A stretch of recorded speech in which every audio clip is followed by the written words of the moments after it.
नमस्कार दोस्तों, मैं प्रिंस और आप देख रहे हैं नई कृषि दर्पण यूट्यूब चैनल। तो दोस्तों, आज मैं हूं हरियाणा के फरीदाबाद जिले में और रेवनार फार्म्स पे, जो कि इस फार्म को चलाने वाली एक महिला है और एक गवर्नमेंट जॉब छोड़ करके, एक एमएनसी की जॉब छोड़ करके आज वो इस फार्म को चला रही है पिछले 5 सालों से काफी सफलतापूर्वक। और फार्म में मैं बता दूं को साहिवाल ब्रीड यानी कि देसी ब्रीड का पालन हो रहा है। तो क्या देसी ब्रीड में इनको मुनाफा हो पाता है कि नहीं हो पाता है, बहुत सारी हम जानकारियां इनसे लेने वाले हैं। इस एपिसोड में 2 पार्ट में मैं आपको जानकारी देने वाला हूं। तो मैं आप सभी से रिक्वेस्ट करूंगा कि आप हमारे चैनल पर नए हैं तो प्लीज सब्सक्राइब कर लेंगे, साथ में बेल आइकन का बटन को प्रेस कर लेंगे ताकि जब भी इस तरह का वीडियो बनाऊं तो सबसे पहले अपडेट्स आपको मिलता रहे। तो आइए हम यहाँ महिला उद्यमी से बात करते हैं और पूछे। तो अब मेरा जो एक मुख्य सवाल होगा, अभी हमारे देश में एक अवमानना है कि हम देसी गाय पाल करके मुनाफा नहीं कमा सकते हैं अगर व्यवसाय के रूप में देखा जाए। तो क्या ऐसी बात है या नहीं है, या आप इस चीज को बताएंगे मैम? हाँ, देखिए, खाली देसी गाय केवल गौ पालन करना चाहें तो उसमें मुनाफा एकदम से ऐसे नहीं आ सकता। अच्छा। तो सबसे पहली चीज जो है कि वैल्यू एडिशन करना बहुत जरूरी है। जी। कि आप वो किसी भी चीज के लिए खाली गाय या दूध के उसमें ही नहीं, वैल्यू एडिशन का मतलब कि जो आपके पास रॉ चीज है उसकी जगह आप उसमें कुछ वैल्यू ऐड करें, मतलब उसका कोई प्रोडक्ट बनाए। अच्छा। तो प्रोडक्ट हमेशा आपका ज्यादा महंगा बिकता है। मतलब मैं दाल मार्केट में बेचूं और दाल का पापड़ बना के बेचूं, मुझे पापड़ में मुनाफा ज्यादा आएगा। अच्छा। मैं कच्चा अमिया बेचने जाऊं और उसी अमिया का अचार बना के बेचूं, तो अचार मुझे ज्यादा मुनाफा दे जाएगा। तो इसी तरह से दूध की जगह अगर हम दूध के प्रोडक्ट्स पे काम करना चाहें और जिनकी शेल्फ लाइफ ज्यादा हो, घी है जिसकी सबसे ज्यादा शेल्फ लाइफ है, बाकी तो जल्दी खराब होते हैं, पर फिर भी दूध की जगह अगर आप पनीर पे आए या छाछ बेचना चाहें तो उसमें आपके पास मुनाफा ज्यादा है। और खाली दूध नहीं, साथ में थोड़ी खेती, गौ आधारित खेती जरूर करें ताकि केमिकल रहित खेती से हटें और अपने लिए एक मार्क बनाएं मार्केट में कि आपके यहाँ से गौ आधारित खेती के प्रोडक्ट्स आते हैं। और दूसरी एक और जो सबसे बड़ी चीज है जिसको ज्यादातर लोग पब्लिक प्लेटफॉर्म पे बोलते नहीं है, जी। कि हमको कुछ ना कुछ उपाय ऐसा करना पड़ेगा जिसको हम कहते हैं कि किसान की अगर आय आती रहे तो जो हर्ड बोला जाए, कि मतलब आपके पास जितना पशुधन है अगर हम उसका नंबर सीमित रख पाए। भाई सीधे शब्दों में, अगर मेरे पास आज 10 गाय हैं, 10 गौ माता हैं, तो मेरे पास 10 बछड़े बछड़ियां भी हैं। अच्छा। और अगर आपको इसमें डेयरी बिजनेस की बात आप करें या वैसे घर पे भी जो अपनी गौ माता है, तो ये माना जाता है कि अच्छी गाय जो है, जो 12 मासी गाय होती है, जो 12 से 14 महीने में फिर भी आती है। जी बिल्कुल। तो आपको बच्चा तो आता ही, आपको दूध भी मिलता है, तो वो बहुत अच्छी है। पर पहले साल मेरे पास 10 गाय 10 बच्चे थे, 1 साल के अंदर मेरे पास 10 गाय और 20 बच्चे हैं। जी बिल्कुल। 3 साल के अंदर मेरे पास 10 गाय और 30 बच्चे हैं। जी। दूध देने वाले अभी भी केवल वो 10 ही रह गई, पर खिलाने के लिए मेरे पास 30 और आ गए हैं। तो हर किसान के लिए ये कर पाना मुमकिन नहीं है। अच्छा। तो उसमें क्या होता है कि जो हम कहते हैं हर्ड साइज मेंटेन करना है, तो कहीं ना कहीं सरकार की तरफ से भी गौशालाएं हैं जहाँ पे लोग के अपने बछड़े बछड़ियां भी, क्योंकि खाली बछड़े ही नहीं लोग छोड़ करके आते हैं, बछड़ियां भी, भाई बछड़ियां भी, क्योंकि अगर आपके यहाँ इतनी बछड़ियां भी आप कितना पाल सकते हैं, एक सीमित आय होती है, आप उतने ही उसमें पाल सकते हैं। जी। तो जब आपको बछड़े बछड़ियां भी छोड़ने वहां जाना पड़ जाए, तो गौशालाओं को जो अनुदान मिलता है, क्या वो इस लायक हो पा रहा है कि वहां पे इनका ठीक से लालन पोषण हो रहा है? और गौशालाओं के साथ साथ कुछ और भी अपने को प्रयोजन करने चाहिए। जैसे मुझे लगता है कि जो कारागार है, जेल है, उनके साथ एक गौशाला खोल दी जाए। अच्छा। तो गाय वहां पहुंच जाए, कैदियों के लिए काम करने के लिए भी वहां पे कुछ हो जाए। जी। साथ में वो खेती का भी उनको गोबर या उपाय दे जाए, या गोबर गैस प्लांट लग जाए ताकि उनके यहाँ की गैस मुफ्त हो जाए जेल की। तो ऐसा कुछ भी करना चाहिए कि खाली गौशाला के नाम पे ना हो जाए, कि प्रोडक्शन यूनिट बन जाए, कि जेल के साथ हमारे पास गोबर गैस की प्रोडक्शन यूनिट है। अच्छा। जी बिल्कुल। जिससे कि किसान को भी राहत मिले। हाँ। और ये भी ना होए कि देखने को मिले कि सड़कों पे गौवंश घूमता है। जी बिल्कुल, ये आपका सुझाव काफी मतलब अच्छा है। कहते सब हैं, गौ रक्षा सब करना चाहते हैं, पर दिखावे के तौर पे। हाँ, मैं आपसे भी पूछना चाहती हूँ कि कितने लोग हैं जो गौ रक्षा करना चाहते हैं और किसान के पास आर्थिक मदद करने आते हैं इस गौवंश को पालने के लिए? बिल्कुल, बहुत कम ही लोग ऐसे हैं, ना के बराबर हैं वो चीज बोलेंगे। जी बिल्कुल। तो बहुत सारी गौशालाओं पे बहुत दान देने लोग जाते हैं। हाँ बिल्कुल। पर गौशाला पे तो दान देने बहुत आ गए, जो किसान खुद पाल रहा है गौवंश को या गौवंश उनके साथ जुड़ा हुआ है, वहाँ कितने लोग ये सहायता दे पाते हैं, ये बताइए आप। तो ये इसमें तो बहुत कम ही लोग ऐसे हैं जो आपने बताया, ये चीज बहुत कम है। तो अब थोड़ा सा मैं आपके फार्म का एरिया के बारे में बात करूँ तो जिस शेड में हम लोग खड़े हैं वो कितने एरिया में है मैम? मुझे शेड का तो अभी दिमाग से आंकड़े निकल गए कि कितना बड़ा ये शेड है, पर जैसे इसमें इस समय अपने पास छोटे बड़े बच्चे सब मिला के 3 महीने से छोटे करीब 12 बच्चे हैं और बाकी सारे 50 और गौवंश हैं। अच्छा। आमने सामने यहाँ पे जो अपने पास हैं। अच्छा। तो गर्मियों में तो ये जैसे यहाँ पे केवल खाना खाने और दूध देने के लिए आते हैं, फिर इनके लिए हमने एक रास्ता बना रखा है जहाँ ये खुले घूमते हैं, वो भी आपको अभी दिखाई देते हैं। और सर्दियों में इसको हमें कवर करना पड़ता है। ये पूरा यहाँ पे हम पल्लड़ डालते हैं ताकि यहाँ पे, क्योंकि नहीं तो रात में सर्दी यहाँ पे बहुत हो जाती है, तब गौवंश पूरा का पूरा यही रहता है अपना। तो जैसे इनमें अभी क्या प्रॉब्लम मतलब आती है? अभी तो आप देसी नुस्खे पे अब आ चुकी है हर एक चीज करने में। हाँ, देसी नुस्खे की यही प्रॉब्लम होती है कि देसी नुस्खे में थोड़ी मेहनत ज्यादा करनी पड़ती है। पत्ते तोड़ो, तोलो, पीसो, लगाओ, दिन में 5 बार खिलाओ, इंजेक्शन 1 बार लगता है।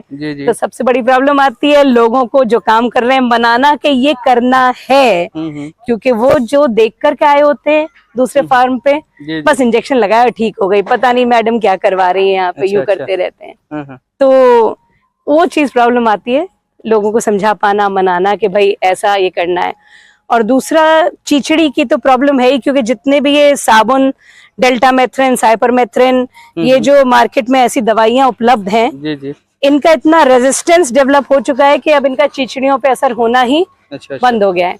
और जितने भी हम देसी उपाय करते हैं, एक लंटाना कमेरा पेड़ होता है, नीम है, लहसुन है, इनको कुचल के गौमूत्र में हम 3 दिन तक सड़ाते हैं, फिर उसी का झामासा इनके ऊपर लगा दिया जाता है। पर उसके साथ ये दिक्कत है कि उसको आपको हफ्ते में कम से कम 3 या 4 बार लगाना पड़ेगा, तब तो असर होता है। तो जिन भी किसानों के यहाँ 1 या 2 पशु हैं वो आसानी से काम कर सकते हैं और करना चाहिए। हम तो यहाँ पे भी कोशिश करते हैं, पर चूंकि जैसे आप ये देख रहे हैं ये खुला एरिया है जहाँ पे गौवंश पूरे दिन रहता है, तो यहाँ पे गोबर की अच्छी लेयर भी बन गई है। बिल्कुल। तो हमारे यहाँ चींटियां जो हैं वो इसमें जाकर के छुप जाती हैं। शेड में पहुंची गाय हम रोज हाथ से साफ करते हैं, दिन भर यहाँ बैठी, रात भर यहाँ बैठी, फिर लेकर के चली आती हैं 2-4 चिचिड़ियाँ। तो ये छोटे छोटे बच्चों के लिए कितने महीने के बच्चे हैं ये सब?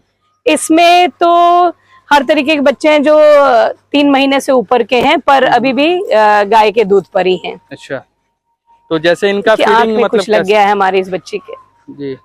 तो इनका फीडिंग मतलब कैसे होता है मैम? अगर ये हम देखें तो छोटे छोटे बच्चों का फीडिंग, देखिए 3 महीने से नीचे के बच्चे को तो 2 थन दूध आवश्यक है, अनिवार्य है, जो हमारे यहाँ पे मानना है, चाहे बछड़ा है चाहे बछड़ी है। क्योंकि ये भी मैंने अपने अनुभव से देखा कि अगर हमको लगता है कि किसान को लगता है कि हम बच्चे को कम दूध पिलाएं और हमें ज्यादा दूध मिल जाए, पर मेरा अनुभव रहा कि बच्चे को जितना आप दूध पिलाते हैं, जितनी देर तक पिलाते हैं ना, बढ़िया 2 थन पीता है गाय, उतना दूध और उसका शरीर बनाने लग जाता है। तो अपने को तो एक्चुअली दूध तभी ज्यादा मिलता है जबकि हम बच्चे को और अच्छी तरह से दूध पिलाते हैं। बिल्कुल। तो 3 महीने से जो छोटे बच्चे हैं उनको तो 2 थन दूध दिया जाता है, और उनको खल वगैरह नहीं देते, पर उनको हरा मिलता है, और दही चोकर और पका हुआ दलिया। दही भी देते हैं? हाँ, दही चोकर वो प्रोबायोटिक का काम करता है। क्या किया जाता है कि चोकर में दही मिला के रख देते हैं, जब वो सुबह से शाम तक रखा रहता है तो पूरी चोकर में जो लैक्टोबैसिलस है प्रोबायोटिक की तरह आ जाता है, वो उन बच्चों को डाला जाता है। अच्छा।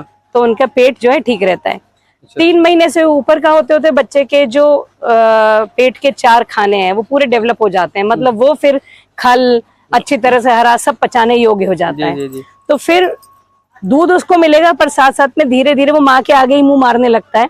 माँ की जो थूक है उसके साथ ही उसके पेट में जो बैक्टीरिया है जो इस खाने को पचाते हैं वो पहुंच जाते हैं। तो फिर 3 महीने से ऊपर वाले बच्चे धीरे धीरे इधर लाए जाते हैं। तो इधर उनको जो नॉर्मल दाना खल सब दी जाती है वो इनको यहाँ पे मिलने लग जाती है। अच्छा। शुरू में क्या होता है, जब बच्चे को हम दूसरे बाड़े से यहाँ लाते हैं ना तो थोड़ा डरते हैं, नहीं भी खाते हैं, तो शुरू में एकदम से हेल्थ झटकती है। फिर धीरे धीरे उन्हें समझ में आ जाता है यही अपना एरिया है, तो फिर वो हेल्थ पकड़ने लग जाते हैं। अच्छा। तो अब हम थोड़ी बड़े पशुओं के फीडिंग के बारे में भी जानकारी लेंगे आपसे कि बड़े पशुओं का फीडिंग कैसे होता है जो उस बाड़े में आपने रख रखी है। अब जैसे थ्योरेटिकली सबसे पहले तो हमने थ्योरी से ही सीख करके जो आए कि भाई इतना % एनर्जी का इनके वो होना चाहिए, इतना % प्रोटीन होना चाहिए, सॉल्ट होना चाहिए, मिनरल मिक्सचर होना चाहिए, तो उस हिसाब से मिक्सिंग करके हम अपना फीड अप बनाते हैं। अच्छा। बाजार से प्री प्रिपेयर्ड फीड भी लेने की कोशिश की बीच में, पर एक तो मन में ये भी डाउट रहता है कि वो तो बने बनाए फीड में आपको पता तो चल नहीं रहा जो लिखा है भी कि नहीं है। मतलब बाजार से खल लेने में भी थोड़ा सा डाउट रहता है कि कैसी खल है, किस चीज की है, और चोकर वगैरह का भी हमेशा ही डाउट रहता है। तो हम क्या करते हैं, मंडी से कुछ अनाज अपना जो उगाया हुआ चलता है, अच्छा, पर अपने 22 एकड़ से इतना नहीं हो पाता कि हम मार्केट में भी प्रोवाइड करें और पूरे गौवंश को भी खिला पाए, तो मंडी से उठाते हैं।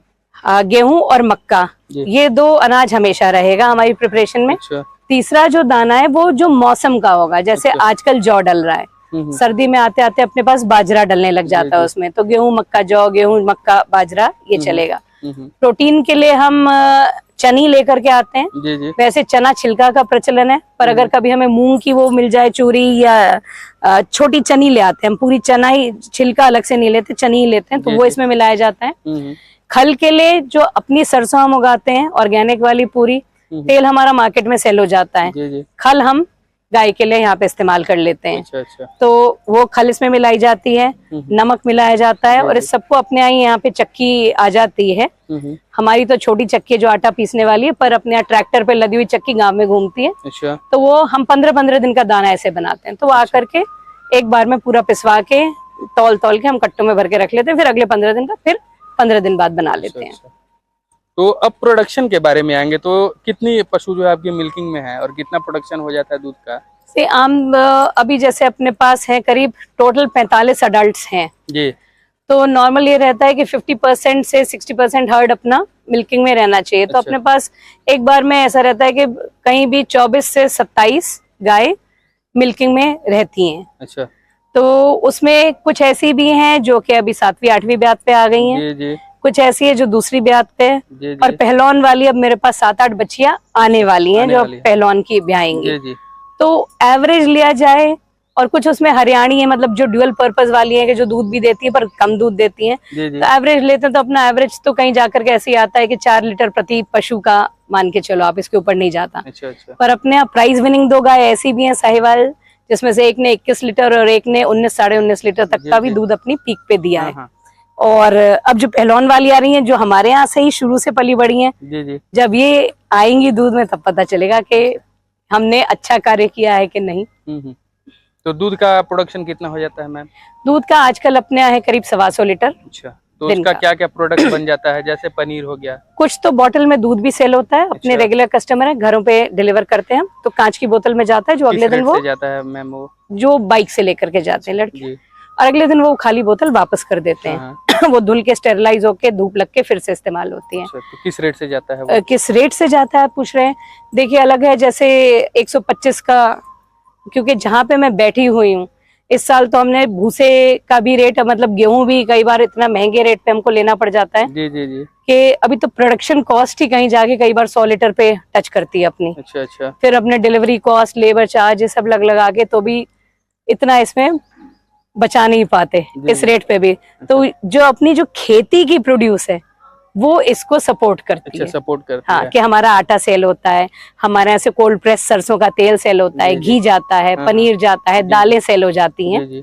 तो वो मतलब गौवंश की वजह से खेती आ रही है और खेती की वजह से गौवंश का खाना निकाल पा रहे हैं। तो दोनों आपस में चल रहे हैं। तो घी भी प्रोडक्शन होता है? घी भी बनाते हैं। घी हम दही जमाते हैं जी। और बिलोना पद्धति से। आपने तो शायद जरूर देखा होगा अपने जहाँ से गाँव में, तो अब लकड़ी का ही अपना एक स्टैंड है, लकड़ी का उसमें वो लगती है, रई बोलते हैं हम यहाँ पे, बिलौना जी। और उसको चलाते हैं। तो मैं हूँ और मेरे साथ और प्लांट रूम में काम करती है विजया हैं, तो हम दोनों ही मिलके कभी मैं कभी वो चलाती हैं। अच्छा। तो जो छाछ भी उसकी बनती है वो अमृत तुल्य होती है जी। बिल्कुल। तो घी, मक्खन से हम घी बनाते हैं गर्म करके, उसमें भी हम 3 तरीके के वो इस्तेमाल करते हैं तरीके। एक तो हल्की आंच पे, अपने पास गोबर गैस प्लांट है जी। हम और कोई ऊर्जा नहीं इस्तेमाल करते, गोबर की गैस के ही ऊपर गैस चूल्हा जैसा है उस पे करते हैं। दूसरा एक, मुझे पता नहीं आपके यहाँ क्या कहा जाता है, हमारे यहाँ उसे बरोसी बोलते हैं। बोरसी जी, बोरसी बोलते हैं। तो उसी में हम अपने उपले बनते ही, अपने उपले लगा करके, आंच लगा करके उसमें हम मिट्टी के उसमें रख देते हैं। दूध तो उबलता ही, हम घी भी उसमें बना लेते हैं। घी भी उसी में मक्खन उसमें रख के छोड़ देते हैं। चिंता ही नहीं करनी होती है कि मुझे ऑटोमेटिक हो जाता है, बढ़िया घी बन जाता है, बहुत प्योर घी बनता है। तीसरा तरीका जो हम इस्तेमाल कर रहे हैं, हमने सोलर कुकर ले रखा है। तो उसको अच्छी जब धूप होती है लगा दिया, उसमें 4 डब्बे हैं, उसमें हमने मक्खन रख दिया, अच्छा। और बस दिन भर ये ध्यान रखना है कि जैसे जैसे सूरज घूमता जाता है जरा जरा उसको घुमाते जाए ताकि उसके जो शीशा उस पे लगाए सीधे सूरज की किरणें उस पे आके गर्मी देती रहे।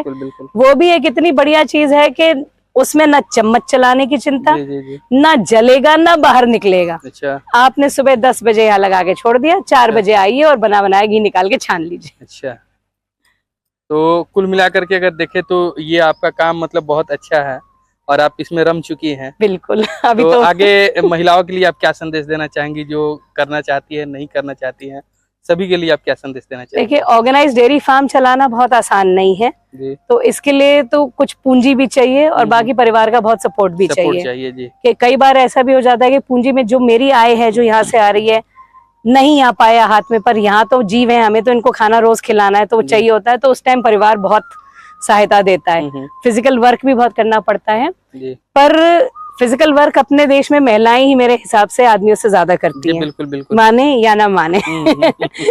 तो वैसे शारीरिक तौर पे आदमी ज्यादा बलवान होते हैं पर काम ज्यादा हमारे यहाँ महिलाएं करती हैं। चाहे आप खेती में देख लीजिए, चाहे आप पशुपालन जो घरों पे लोग रख रहे हैं, चाहे आप उसे देख लीजिए, हर जगह, चाहे आप पहाड़ों में जाके देख लीजिए, महिलाएं कहाँ कहाँ से पूरा गट्ठर का गट्ठर उठा के लाती है और आदमी घर बैठ के बिल्कुल क्या बोलूं मैं, वो ऐसे ही बोलना नहीं चाहिए कि वो कैसे अपना समय कई बार ताश में व्यतीत करते हैं, कई बार और गलत काम में ही बैठे ही रह जाते हैं। तो करती महिलाएं हैं। तो एक चीज मैंने देखी, मुझे जैसे अलग अलग जो सरकारी संस्थान हैं और जो गैर सरकारी संस्थान भी हैं, सरकारी संस्थानों में से जैसे एनिमल हस्बेंड्री बोर्ड है, अपनी यूनिवर्सिटी है, और गैर सरकारी संस्थानों में जैसे एक बहुत अच्छे संस्थान है साधना स्थली है, सूर्या साधना स्थली झिंझोली में, ये भी बुलाते हैं लोगों को लेक्चर देने के लिए कि आप कैसे ये काम कर सकते हैं। तो शुरुआत में जो मैंने देखा कि आते वहाँ केवल पुरुष ही हैं अटेंड करने के लिए, जबकि घर पे काम कौन कर रहा होता है, गाय या पशुओं का, भैंसों का, महिलाएं जी। तो मुझे ये लगता है कि वो एक गैप हो जाता है, क्योंकि वो मुझसे सुन के गए, उस टाइम उन्हें लगा ये बिल्कुल हमें घर पे ऐसा ही काम करना चाहिए। जी। पर घर जाते जाते तक एक बचपन में हम ऐसा गेम खेलते थे कानाफूसी, पहले ने एक के कान में कुछ कहा, 10वें बच्चे तक जब वो पहुंचा तो जो पहले ने कहा था वो बदल के ही निकला। जी। तो वो मुझसे सुन के गए, उन्होंने घर जाकर के आपस में कितना उसको आगे बताया, नहीं बताया,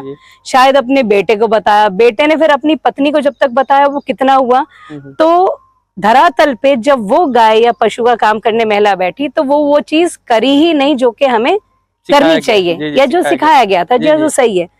तो मेरा ये संदेश है परिवार वालों से सबसे कि जब भी कभी ऐसी कहीं पे भी ट्रेनिंग का मौका मिले तो प्रोत्साहित करिए घर की महिलाओं को, उनको समर्थन दीजिए, उनको सहयोग दीजिए, लेकर के जाइए, आप भी अटेंड करिए, साथ में उन्हें भी लेकर के जाइए, क्योंकि जमीनी तौर पे कार्य वही कर रही होती है। तो जितना सीख के जाएंगे अपने आगे गौवंश का उतना ही उत्थान होगा, उतना ही अच्छा रहेगा। जी। चलिए मैडम, बहुत अच्छी आपने जानकारी दी, इसके लिए आपको बहुत बहुत धन्यवाद। धन्यवाद कि आप यहाँ आए और हमें भी बहुत अच्छा लगा।